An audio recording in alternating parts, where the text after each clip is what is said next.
প্রিয় দর্শক, আজ আমরা জানব এক প্রাচীন এবং শিক্ষণীয় ইতিহাস।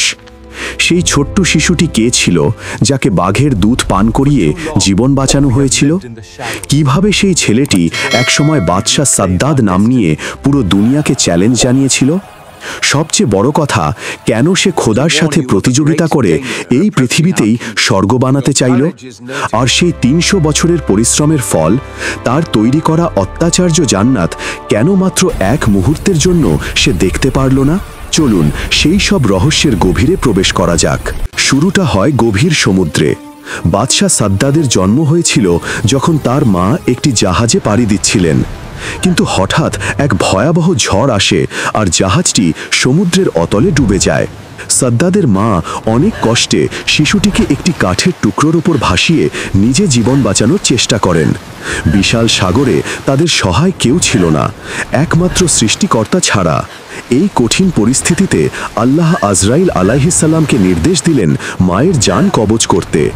আজরাইল আলাইহিসসালাম যখন দেখলেন মা শিশুটিকে বাঁচানোর শেষ চেষ্টা করছেন, তখন তার মনে মায়া জাগল। তবুও আল্লাহর আদেশ পালন করে তিনি মায়ের প্রাণ নিলেন। এরপর সমুদ্র শান্ত হলে শিশুটি ভাসতে ভাসতে জঙ্গলের কিনারে চলে এলো। শিশুটি প্রচণ্ড ক্ষুধার্ত হয়ে কাঁদছিল। সেই জঙ্গলে বাঘ বাঘিনী বাস করত, যাদের সদ্য জন্ম নেওয়া শাবকগুলো বেঁচে ছিল না। আল্লাহ তাআলার ইচ্ছায় বাঘিনী এসে সেই মানব শিশুকে নিজের দুধ পান করিয়ে বাঁচালো। পরদিন এক জেলে মাছ ধরতে এসে এই শিশুকে খুঁজে পান এবং তাকে গোত্রের সর্দারের হাতে তুলে দেন। নিঃসন্তান সর্দার অত্যন্ত যত্নে এই শিশুকে লালন পালন করতে লাগলেন। সাদ্দাদ যখন কৈশোরে পা রাখল, সে ছিল অন্যান্য ছেলেদের চেয়ে অনেক বেশি বুদ্ধিমান, শক্তিশালী আর সুদর্শন। একদিন মাঠে খেলার সময় তার চোখ পড়ল কিছু সৈন্যের দিকে। তাদের মধ্যে একজন অন্ধ সৈন্যের কাছে ছিল এক মূল্যবান সুরমার কৌটো।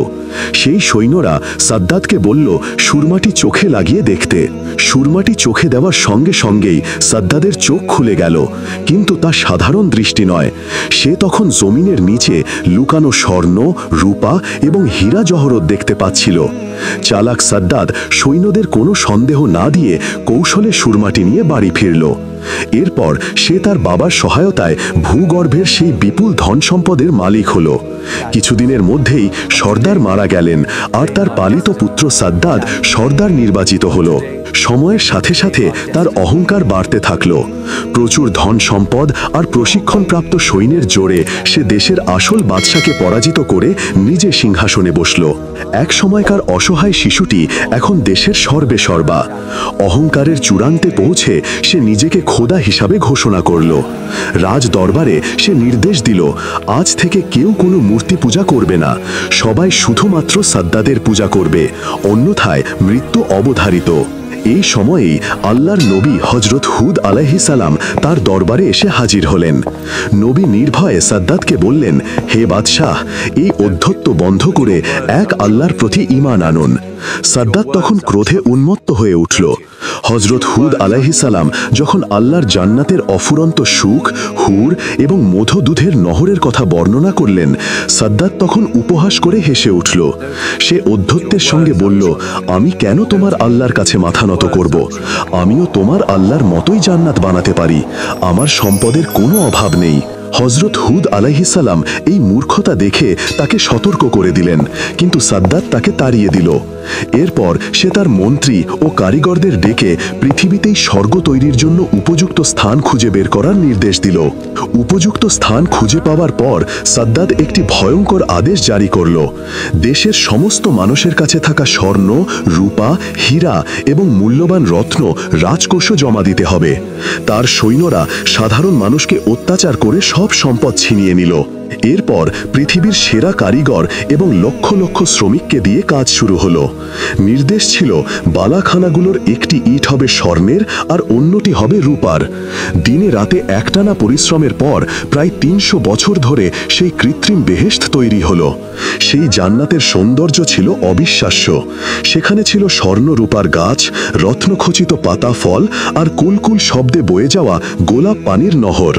নানা রকমের রত্ন আর পাথরের অপূর্ব কারুকার্যে ভরা ছিল সেই মহল। অবশেষে কাজ শেষ হলো।